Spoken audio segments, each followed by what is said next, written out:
নির্বাচন কমিশনের যে আইন আমরা সেই আইনগুলো পর্যালোচনা করেছি। আমরা দেখেছি সেই আইনগুলোতে এই ধরনের কোনো বাধা নিষেধ নাই। জাতীয় ফল হিসেবে কাঁঠাল একটি দলের মার্কা হিসেবে অলরেডি রয়েছে। সো সেক্ষেত্রে আমরা সেক্ষেত্রে কোনো সমস্যা দেখিনি বলে আমরা এটিতে আমরা আবেদন করেছি। এবং জাতীয় প্রতীকের একটা কথা আসছে, জাতীয় প্রতীক কিন্তু কেবল শাপলা নয়, শাপলা, ধানের শীষ, তারকা এগুলো মিলেই কিন্তু জাতীয় প্রতীক। সেক্ষেত্রে আপনারা দেখবেন ধানের শীষ এবং তারকা বা তারা এই দুটি দলের মার্কা হিসেবে রয়েছে। ফলে সেক্ষেত্রে কোনো ধরনের আইনগত সমস্যা আমরা দেখি না। নির্বাচন কমিশনের সাথে আমরা এই বিষয়ে কথা বলেছি। আমরা শাপলাকে মার্কা হিসেবে নিয়েছি, যে শাপলা গ্রাম বাংলার আমাদের যে সাধারণ মানুষ, আমাদের যে নদীমাতৃক বাংলাদেশ, আমাদের যে খেটে খাওয়া মানুষ, তাদের সকলের কাছে পরিচিত একটি বিষয় হচ্ছে শাপলা।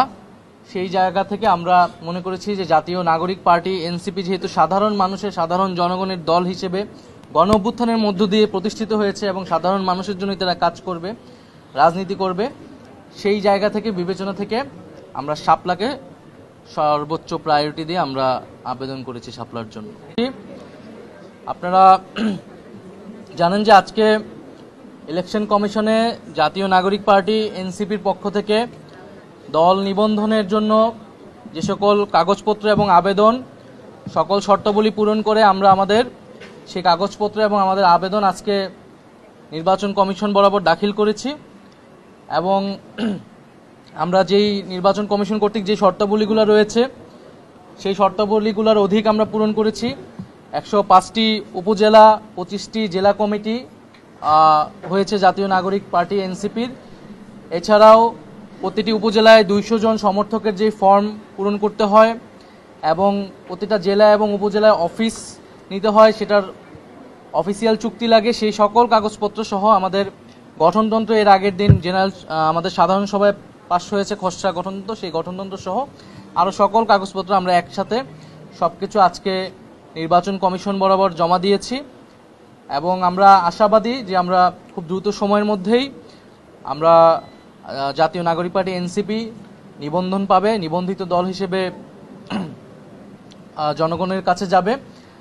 আর আপনারা ইতিমধ্যে জেনেছেন যে আমরা আমাদের যে মার্কা, দলীয় প্রতীক, সেটার জন্য আমরা 3টি মার্কার আমরা আবেদন করেছি। 3টি মার্কার জন্য শাপলা, কলম এবং মোবাইল, কিন্তু আমাদের প্রথম পছন্দ হচ্ছে শাপলা। এবং আমরা আশা করছি যে জনগণের মার্কা হিসেবে, গণ অভ্যুত্থানের মার্কা হিসেবে, সাধারণ গ্রাম বাংলার প্রতীক হিসেবে শাপলা মার্কা হিসেবে জাতীয় নাগরিক পার্টি পাবে।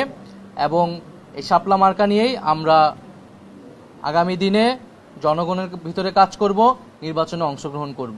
এছাড়া আমরা প্রধান নির্বাচন কমিশনের সাথে কথা বলেছি, শুভেচ্ছা বিনিময় করেছি। সেখানে আমরা প্রবাসী ভোটাধিকারের যে বিষয়টি, সেই বিষয়টি বলেছি। সেখানে জাতীয় নাগরিক পার্টির যে প্রস্তাবনা এর আগেও ইলেকশন কমিশন এসে দিয়ে যাওয়া হয়েছিল, সেটি সম্পর্কে আমরা আমাদের জোর দাবি জানিয়েছি যাতে প্রবাসীদের ভোটাধিকার যে কোনো মূল্যে রক্ষা করা হয়। এবং ওনারা এখনও সিদ্ধান্ত নেয়নি যে কোন প্রক্রিয়ায় প্রবাসী ভোটাধিকারটা নিশ্চিত করা হবে। ওনারা বলেছেন এটা দ্রুত সময়ের মধ্যে নিশ্চিত করা হবে।